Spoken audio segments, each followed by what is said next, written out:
8 traits successful people have in common. Number 1, passion. Successful people love what they do. When I asked Russell Crowe what led to his Academy Award for Best Actor, he said, the bottom line is I love the actual job of acting. I have a great passion for it.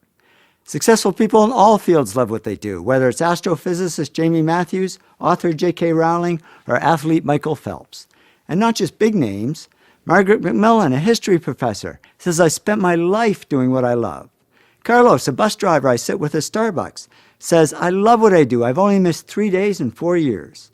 And believe it or not, even successful dentists love what they do. Izzy Novak says, I love dentistry. I can't imagine being anything else. But what about business? Many of you are in business, and we tend to think that business is more about cold numbers than hot passion, more about logic than love. So what surprised me was how often successful business people actually use the words passion or love when they talk about their work. When Jack Welch was CEO of General Electric, he was asked if he liked his job. He said, no, I don't like this job. I love this job. We can have passion for a profession. Kathleen Lane, she's strategist at WorkCard, says, I found a profession I love. She also says, stress isn't working 15 hours at a job you like. Stress is working 15 minutes at a job you dislike. We can have a passion for people. Nez Hallett III, CEO of Smart Wireless, says, I used to be in sales, now I'm a CEO. I just love being around people. We can have passion for a product. James Dyson, the vacuum cleaner guy, says, I love vacuum cleaners, and I will love them until the day I die. Yep, when he dies, they're just going to cremate him and then suck up those ashes with a Dyson vacuum and place it on the shelf. We can have passion for a particular field.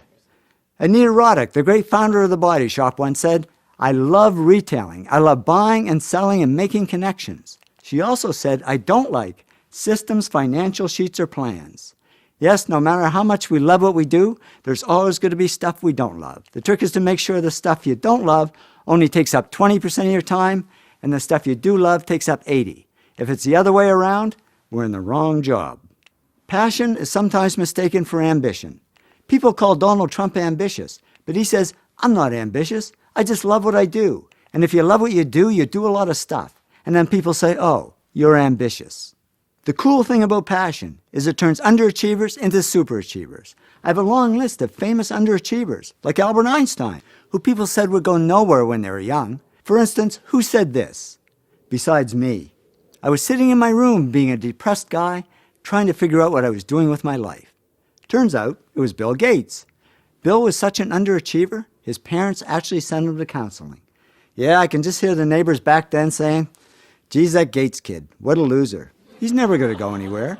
And he didn't, until he discovered his passion for software. The big problem is finding your passion. Sure, there's the kid that knows they want to be an accountant or an architect or an astronaut from the time they're 10, but I found a much bigger group of successful people who, when they were young and even when they were older, didn't have a clue what their passion was, and it took them a long time to find it, or to fall into it. Don Lepore, Chief Information Officer at Charles Schwab, said to me, I fell into what I do, and I didn't know I loved it until I fell into it. And I hear that a lot. So how do people find their passion? Well, they just get out there and try a lot of stuff and explore many paths. Robert Munch explored many paths. He said to me, I studied to be a priest. That turned out to be a disaster. I tried working on a farm. They didn't like me. I worked on a boat. It sank. I tried a lot of things that didn't work, but I kept trying, and then I tried something that did work. And I'd say it worked. As a children's author, he sold over 40 million books. Yes, finding a job we love is like finding a person we love. Sometimes we just got to go on a lot of really bad dates before we find the right one. Now, I read a survey of 18 to 25-year-olds, and 81% said their first or second life goal was to get rich. And I thought, boy, they've got it all wrong, because I've interviewed many millionaires and billionaires, and guess how many of them said their life goal was to get rich? 0. They didn't do it for money, they did it for love. They went for the zing, not the ka-ching ka-ching. When Bill Gates and Paul Allen started Microsoft, they didn't do it for the money. Bill says Paul and I never thought we'd make much money. We just loved writing software. And with that attitude, he became the richest man in the world. J.K. Rowling didn't write Harry Potter books for the money.